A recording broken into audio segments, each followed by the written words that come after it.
দিদিম সব ঠিক হয়ে যাবে, দিদিম সব ঠিক হয়ে যাবে। তো পানী ফু দিলেই যদি মানুহৰ অসুখ ভাল হয়, এই হস্পিটেলখনৰ কি অৰ্থ আছিলে? এটা কুঁৱা, এটা ডাঙৰ এটা কুঁৱা, সেই মানে আমাৰ জুম কুঁৱাৰ নিচিনা তেনেকৈ মানে বহাই থ'লে তাৰ পৰা পানী তুলি তুলি লাখ লাখ বটল কিনি পানী অলপ ফু মাৰি দিলে মানুহৰ দুনিয়াৰ মানুহৰ অসুখ ভাল হৈ গ'ল হয়। তোমাৰ গাড়ীত ডিব্বাই ডিব্বাই বস্তা বস্তাৰ ঔষধ কিয় থাকে? তুমি বস্তা বস্তাৰ ঔষধ কিয় খোৱা? তোমাৰ একেবাৰে আপন ডাঙৰ ভাইটা ককাইটা, তেওঁক তুমি এক বটল ভাল পানী তুমি ফু মাৰি দিলেতো হ'ল হয়। ইমান টকা খৰচ কৰি কি ট্ৰিটমেণ্ট কৰিলা? এইবিলাক নটিয়ামিৰ বাদেতো একো নেদেখো। এইবিলাক ৰাজনৈতিক নটিয়ামি। কি নটি, কি অসভ্য, কি অমানুহ। আৰু বদৰুদ্দিন আজমল বেছি ঔষধ খায়, 4, 5টা 10টা 12টা একেলগে এনেকৈ দি পানীটো ঘৰ ঘৰেই খায়। এই কথাটো প্ৰমাণ হোৱা নাই ই যে এটা বেচা, ৰাজনীতি বেচা। তোমাৰ বিয়া হৈছে ভূপেন বৰা বা হেৰিৰ লগত। জিতেন্দ্ৰ সিং আৰু ভূপেন বৰাই কৈ দিছে এইটো তালাক দিছোঁ, এইটো বস্তু ঠিক নহয়। বিয়া তোমাৰ লগত বহিলে হ'ব কি? তোমালোকে নাজানা মোৰ চৰিত্ৰ। মই আগৰ পৰা বিয়াটো তোমাৰ লগত বহিছোঁ, কিন্তু ৰাতি ৰাতি সিহঁতৰ ঘৰতে শুই দিওঁ।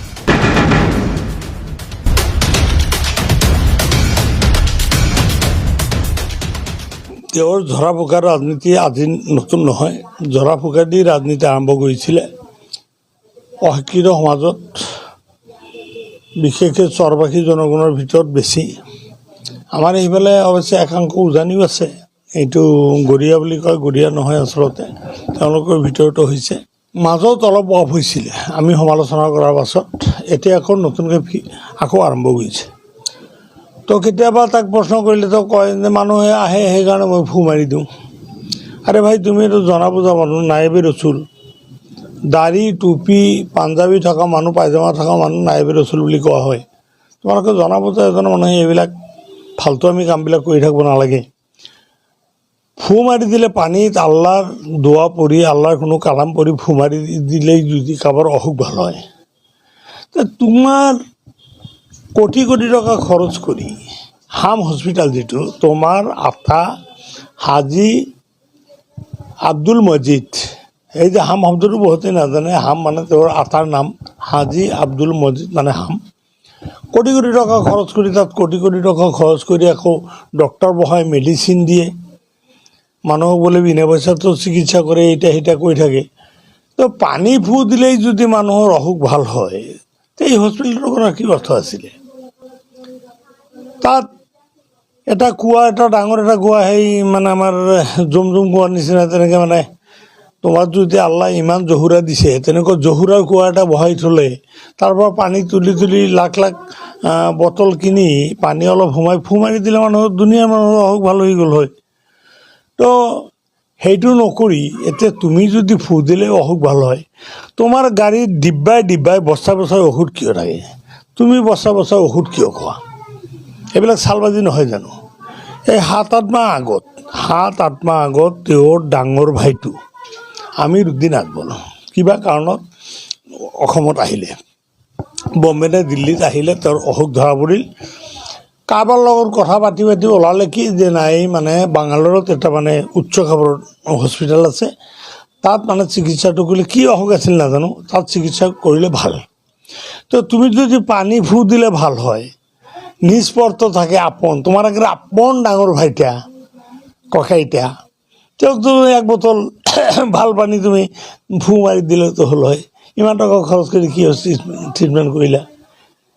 এইবিলাক নটিয়ামিৰ বাদেতো একো নেদেখো। এইবিলাক ৰাজনৈতিক নটিয়ামি।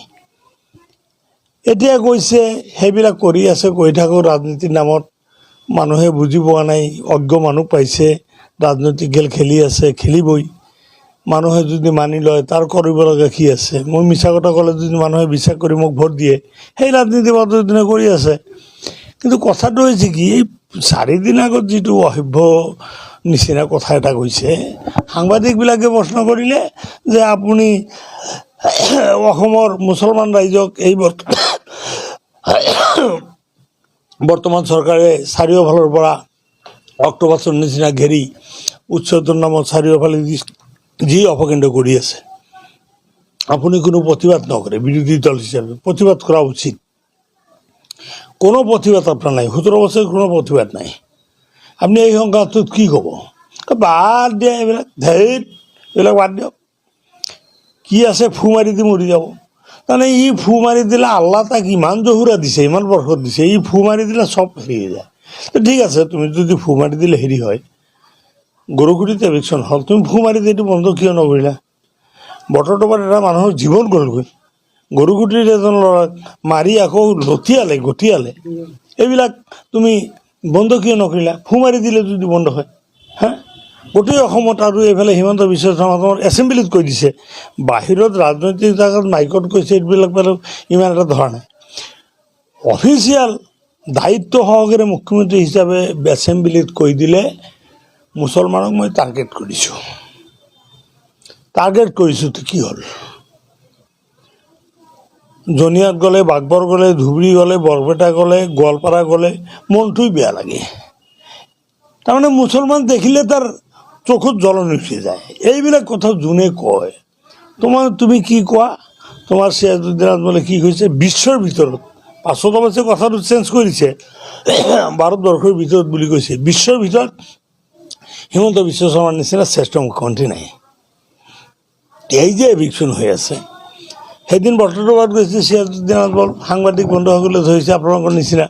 আপুনি কি ক'ব? এইটো ন্যায় হৈছে নে অন্যায় হৈছে, ভাল হৈছে নে বেয়া হৈছে? কি নটি, কি অসভ্য, কি অমানুহ। বিৰোধী দলৰ কাম হ'ল বনাই বঢ়াই হ'লেও ৰুলিং পাৰ্টিৰ বিৰুদ্ধে কথা ক'ব লাগিব, কোনো যুক্তি নাথাকিলে যুক্তি বনাই হ'লেও ক'ব লাগিব। সিৰাজুদ্দিন আজমলে সেইদিন কি কৈছে? ন' কমেণ্ট 4বাৰ কৈছে দেই, ন' কমেণ্ট। সাংবাদিকবিলাক ধৰি আছে, ন' কমেণ্ট। তাৰমানে কমেণ্ট দিব গ'লেইতো বিজেপিৰ বিৰুদ্ধে ক'ব লাগিব, হিমন্ত বিশ্বৰ বিৰুদ্ধে ক'ব লাগিব। হিমন্ত বিশ্বৰ বিৰুদ্ধে গ'লেই যদি এই আলকাটাৰৰ বিজনেছ বন্ধ হয়, আঁতৰৰ বিজনেছ বন্ধ হয়, কাঠৰ বিজনেছ বন্ধ হয়, জাকাতৰ যে কোটি টকা মুছলিম বিশ্বৰ পৰা আনে, বিভিন্ন দেশৰ পৰা লাখ কোটি টকা যে এই জাকাতৰ টকা আনে। এতিয়া তেওঁৰ দেউতাটো কম ধনী মানুহ নাছিলে, পইচাৰতো কোনো অভাৱ নাছিলে, তাৰ পাছত এই মানুহজন এনেকুৱা কিয়? আমিৰুদ্দিন আজমলতো বাৰে তাক কয় তুমি পলিটিক্স বাদ দিয়া, পলিটিক্স কিয় বাদ নিদিয়ে?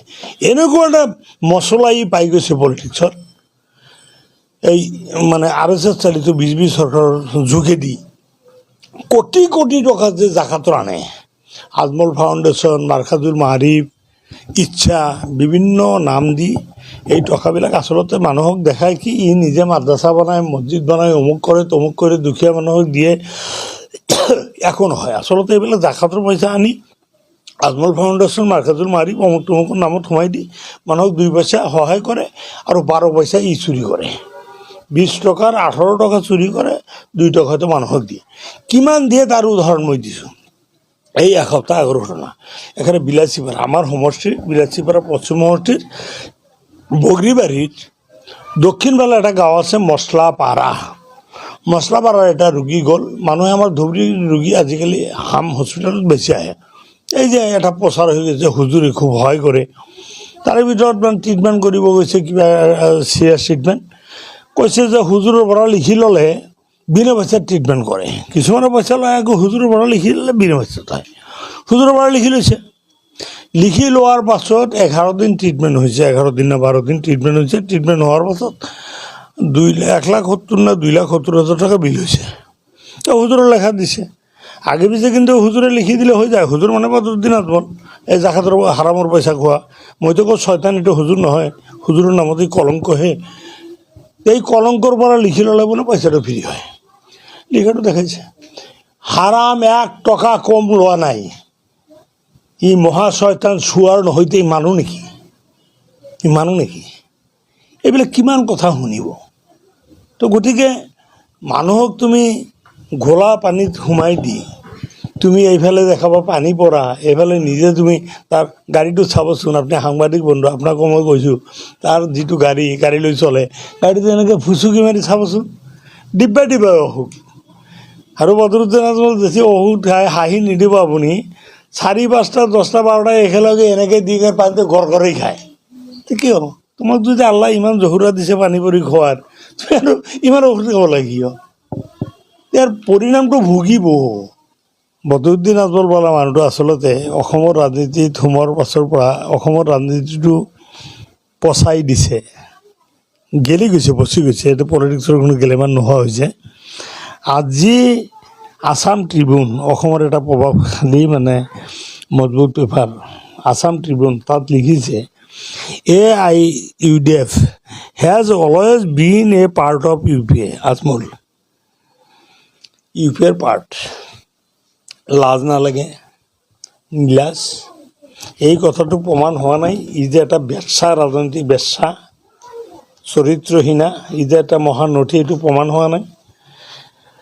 তোমাৰ জন্ম ইয়াত, তুমি ৰাজনীতি কৰা ইয়াত, তোমাৰ বিয়া হৈছে ভূপেন বৰা বা হেৰিৰ লগত। আটাত মানে এনাইন্স মানে তোমাৰ বিয়া চিয়া কিবা যদি হৈছে ভূপেন বৰা বা জিতেন্দ্ৰ সিঙৰ লগত হৈছে। জিতেন্দ্ৰ সিং আৰু ভূপেন বৰাই কৈ দিছে এইটো তালাক দিছোঁ, এইটো বস্তু ঠিক নহয়, চৰিত্ৰ ঠিক নহয়। ইয়াৰ লগত 2-4বাৰ দেখিলোঁ, এই অৰিজিনেল চৰিত্ৰ নথি বেচাই তাৰ লগত আৰু নাই। ই কয় কি নাই, বিয়া তোমাৰ লগত বহিলে হ'ব কি, তোমালোকে নাজানা মোৰ চৰিত্ৰ। মই আগৰ পৰাই বিয়াটো তোমাৰ লগত বহিছোঁ, কিন্তু ৰাতি ৰাতি সিহঁতৰ ঘৰতে শুই দিওঁ। সেইটো মিল মোৰ এতিয়াও আছে। তোমালোকে যিমানে মোক তালাক দিয়া, তোমালোকৰ তালাক নাখাদিব, আচল জেগাত মোৰ ঠিকেই আছে। এইটো কথা হোৱা নাই জানো? সেইটো নথি আমি কথা হোৱা নাই জানো? এনেকুৱাও কথা কয় নেকি? আৰু ইতিমধ্যে পেপাৰে পত্ৰে ওলাইছে, মইতো কংগ্ৰেছত নাই, কোনো দলত নাই, কিন্তু পেপাৰে পত্ৰে চাইছোঁ, হাইকমাণ্ডে অলৰেডি কৈছে, মল্লিকাৰ্জুন খাৰ্গে ইভেন ৰাহুল গান্ধী কৈ দিছে যে ষ্টেট লিডাৰশ্বিপৰ মতৰ বিপক্ষে বদৰুদ্দিন সম্পৰ্কে কোনো আলোচনা আমি নকৰোঁ, ষ্ট্ৰিক্টলি কৈ দিছে, প্ৰেছৰ আগত কৈ দিছে। তাৰ পাছতো তুমি নীলাজৰ নিচিনা কৈছা যে কি কয় তেওঁলোকৰ লগত হেৰি আছে। তাৰমানে তালাক দিলেও ই তালাক নল'বই, কাৰণ মানুহেতো জানে তাৰ চৰিত্ৰ কি। তো গতিকে তুমি যিমানে তালাক দিয়া, মই তোমাক এৰাত নাই, তোমাক এৰি গ'লেও মানুহেতো মোক বিয়া নকৰিব, মোকতো নিকা নকৰিব। ইমান ছয়তান। আৰে তোমাৰ বাপৰ দম আছে, তুমি ইলেকশ্যন খেলা না, তুমি ইলেকশ্যন খেলা, তোমাক বাৰে বাৰে কংগ্ৰেছ কিয় লাগে? কংগ্ৰেছক তালাক দিছোঁ, তোমাৰ কংগ্ৰেছৰ লগত আকৌ বিয়া বহিব লাগে কিয়? হা, বিধৱা মানুহে কাম কৰি নাখায় নেকি? ভিক্ষা কৰি নাখায় নেকি? ৰাইজৰ ভোট বিচাৰা, ইমান কংগ্ৰেছ কিয় লাগে? যোৱাবাৰ যদি কংগ্ৰেছৰ ওচৰতো মহাভুল কৰিছে, কংগ্ৰেছ যদি যোৱাবাৰ এনাউন্স নকৰিলে হয় UDFৰ লগত, UDF 2-3টা MLA হোৱা দিগদাৰি আছে। বদৰুদ্দিন আজমলৰ ভাই, এই 2-3টা বাদে এটা বোধহয় নিজিকিলে হয়। সৰ্বনাশ কৰিছে কংগ্ৰেছে, কংগ্ৰেছৰ সৰ্বনাশ কংগ্ৰেছে কৰিছে। এতিয়া কংগ্ৰেছ আমাৰ ৰাহুল গান্ধীক, মই ব্যক্তিগতভাৱে ৰাহুল গান্ধীক মই এটা কথা ভাল পাওঁ দেই, বেচাৰ মানে এটা কথা কয়, লং টাৰ্ম পলিচি। আজি হাৰিম, অহাকালি জিকিম, এই কথাটো ৰাহুল গান্ধীৰ আছে, মই ভাল পাওঁ এই কথা। তো এইটো যোনেই নকওক, মই ভাল পাওঁ। তো UDFক বাদ দি যদি কংগ্ৰেছ আগবাঢ়ে, মানিলোঁ অহাবাৰ হয়তো কংগ্ৰেছৰ ফিল্ড আৰু অলপ বেয়া হ'ল, কিন্তু ভৱিষ্যতে কংগ্ৰেছৰ ফিল্ড ভাল হ'ব। UDFৰ লগত যিমান দিন কংগ্ৰেছে সোণা পিটেকা কৰিব, মিঠাইলি কৰিব, সিমান দিন কংগ্ৰেছ আৰু তলফিনি যাব। আৰু বদৰুদ্দিনো যাতে নাভাবে, এতিয়া কংগ্ৰেছ যিটো ষ্টেণ্ড লৈছে, এইটো ষ্টেণ্ডত থাকিলে বদৰুদ্দিন গ'ল, এইটো পচা মাছৰ নিচিনা ব্ৰহ্মপুত্ৰত বাঢ়ি যাব লাগিব, এইডালৰ কাম নাই। কিমান দোৱা তুমি কৰি থাকা না, চাম না দোৱা, এইবাৰ বিলাসীবাৰ যাবা, তোমাৰ দোৱা কিবা নহয় কিবা এটা হ'ব, আল্লাহ দিব না শক্তি, দেখা যাব। মোৰ এক বিন্দু তেজ থকা পৰ্যন্ত কিমান চিকিউৰিটি লয়, কি কৰে কৰিব। বদৰুদ্দিন আজমলক MP ইলেকশ্যনত এইবাৰ সম্পূৰ্ণ মুছলমান যদি সহায় কৰে, এটা মুছলমান আল্লাহৰ সত্য সৃষ্টি, মই তাক যিকোনো অংকৰ বিনিময়ত এইবাৰ বাধা দিম, কপালত যি আছে।